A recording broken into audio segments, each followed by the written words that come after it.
चलिए तो समझते हैं धोवन सोडा क्या होता है, यानी कि धोने का सोडा क्या होता है, यानी कि वॉशिंग सोडा क्या होता है।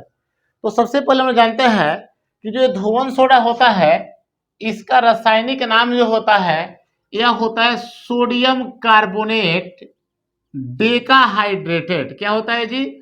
Sodium carbonate डेकाहाइड्रेटेड। बताओ, धोवन सोडा का रासायनिक नाम याद रखिए, क्या होता है? Sodium carbonate decahydrated. तथा इसका जो रासायनिक सूत्र होता है ये होता है Na2CO3 इंटू क्या? 10H2O। इसे प्रयोगशाला में जब बनाते हैं हम लोग तो बनाने की एक विधि होती है जिस विधि का नाम है अमोनिया सोडा विधि। आपसे ऑब्जेक्टिव क्वेश्चन पूछा जाए कि बताइए ना धोवन सोडा को कौन विधि से बनाते हैं तो क्या कहिएगा? अमोनिया सोडा विधि। धोवन सोडा का रासायनिक नाम क्या होता है? Sodium carbonate decahydrated. और सूत्र क्या होता है? तो Na2CO3 इंटू 10H2O होता है। जब इसे तैयार किया जाता है अमोनिया सोडा विधि के द्वारा, ठीक है, और तैयार करते हैं तो तैयार करने के लिए 3 चरणों से गुजरना पड़ता है। कितने चरण से गुजरना पड़ता है? 3 चरणों से गुजरना पड़ता है। यानी जब धोवन सोडा बनता है तो 3 अभिक्रिया होती है और 3 चरण में संपन्न होता है। देखिए पहला चरण में क्या होता है, जब धोवन सोडा बनाते हैं, इसका निर्माण करते हैं, तो सबसे पहले क्या करते हैं कि अमोनिया गैस को लेते हैं। किस गैस को लेते हैं? अमोनिया। और अमोनिया को लेकर के इसका जलीय विलयन बनाते हैं, यानी कि अमोनिया को मैंने किस में डाल दिया? जल में। और जब अमोनिया को जल में डाल देते हैं तो जल में डालने के बाद उस पर कौन सा गैस प्रवाहित कर देते हैं? कार्बन डाइऑक्साइड यानी CO2 गैस को प्रवाहित किया जाता है, जिसके फलस्वरूप अमोनियम बाइकार्बोनेट यानी NH4HCO3 का निर्माण होता है या विलयन प्राप्त होता है। तो देख सकते हैं बाबू, यहाँ पे मैंने अमोनिया को लिया हूं, अमोनिया को जल में डाल दिया और जल में डालने के बाद इस पर CO2 गैस को प्रवाहित कर दिया तो प्राप्त हो गया NH4HCO3 यानी कि अमोनियम बाइकार्बोनेट। पहला चरण का काम हो गया। अब उस अमोनियम बाइकार्बोनेट को ले लेंगे बाबू और इस अमोनियम बाइकार्बोनेट की अभिक्रिया किससे कराएंगे? NaCl से। देखिए मैं सेकंड चरण में लिखा हूं कि अब NaCl की जलीय विलयन की अभिक्रिया NH4HCO3 से होती है, जिसके फलस्वरूप क्या प्राप्त होता है? Sodium bicarbonate. क्या प्राप्त होता है? Sodium bicarbonate. देखिए NaCl की अभिक्रिया कराए हैं किससे? NH4HCO3 से। तो क्या प्राप्त हो गया यहाँ बताइए? NH4Cl। ये क्या होता है? विलेय पदार्थ होता है, लेकिन ये NHCO3 क्या होता है? अविलेय होता है। इसका अवक्षेप प्राप्त हो जाता है, आई विलयन में घुल जाता है। तो इसको छान के सुखा लेते हैं और जब छान के सुखा लेते हैं तो सुखा करके तब इसको गर्म किया जाता है। तो जब छान के सुखा के गर्म करेंगे NaCO3 को तो ये प्राप्त होता है Na2CO3H2O प्लस क्या? CO2। देखिए यहाँ प्राप्त हो गया क्या?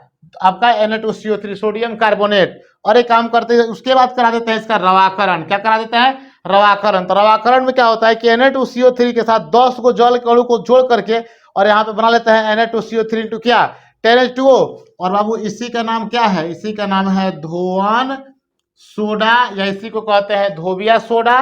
ठीक है, चलिए जानते हैं धोवन सोडा का उपयोग क्या है। तो सबसे पहले उपयोग जानिए कि साबुन बनाने में इसका यूज होता है। कहाँ होता है? साबुन बनाने में। फिर यहाँ पे जो है कागज उद्योग में भी यूज होता है। खारा जल के खरापन को दूर करने में भी किसका यूज होता है? धोवन सोडा का यूज होता है। कपड़ा धोने के काम में भी आता है और बोरेक्स यानी सुहागा के निर्माण में भी होता है। याद रखिएगा सुहागा का सूत्र होता है Na2B4O7 इंटू क्या? 10H2O यानी सोडियम टेट्राबोरेट डेकाहाइड्रेटेड। नाम क्या होता है बताइए?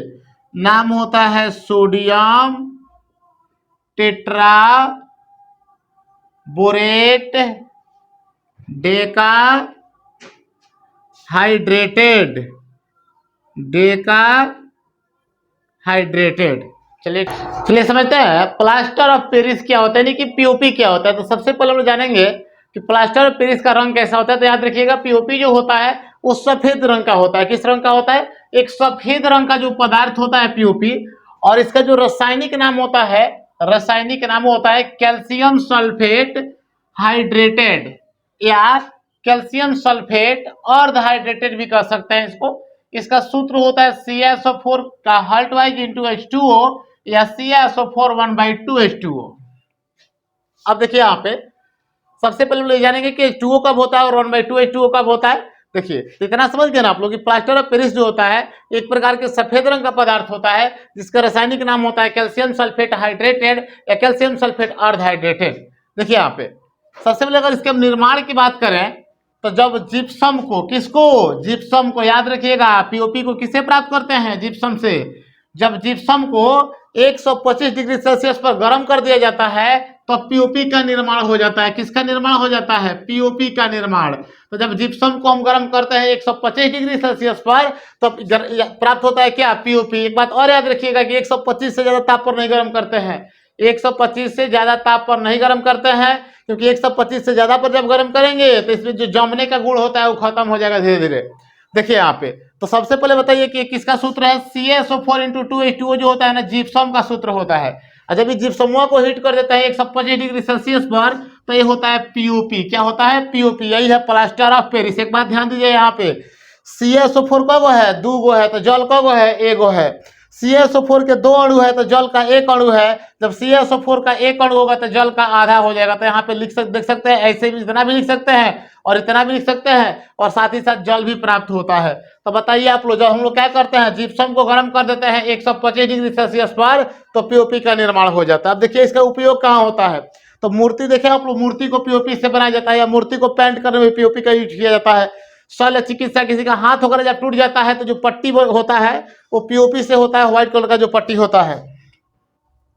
खिलौना बनाने में इसका यूज होता है, सजावट के सामान बनाने में यूज होता है और सतह को चिकना करने में पीओपी का यूज होता है। एक बात और ध्यान रखिएगा कि जो पीओपी होता है ना उसको कभी भी वायु रोधी बर्तन में रखा जाता है, यानी जिस बर्तन में हवा प्रवेश नहीं करता है उस बर्तन में पीओपी को रखा जाता है। कारण क्या है, अगर इस पीओपी को वायुरोधी बर्तन में नहीं रखेंगे ना, आप खुला बर्तन में रख देंगे तो वायुमंडल में क्या है, वातावरण में है जल, नमी, उसे क्रिया करके फिर किसमें बदल जाएगा, जिप्सम में परिवर्तित हो जाता है। इसीलिए पीओपी को वायुरोधी बर्तन में रखा जाता है। खुला में रखेंगे तो फिर क्या करेगा, वायुमंडल में जो आर्द्रता है, नमी है, जल से उसे क्रिया करके फिर किसमें बदल जाएगा, जिप्सम में। चलिए तो इतना हम लोग कंप्लीट पढ़ चुके हैं। यहाँ पर हम लोग 4 निर्माण के बारे में पढ़े हैं। सबसे पहले क्या होता है, सबसे पहले हम लोग पढ़े हैं विरंजक चूर्ण क्या होता है, धोवन सोडा क्या होता है, बेकिंग सोडा क्या होता है और पीओपी क्या होता है। अब इस चैप्टर से संबंधित कुछ इंपॉर्टेंट क्वेश्चन हम लोग जानेंगे और उसी के साथ हम लोग का जो 2 लेसन है acid base and salt complete हो जाएगा। मिलता है फिर अगले वीडियो में।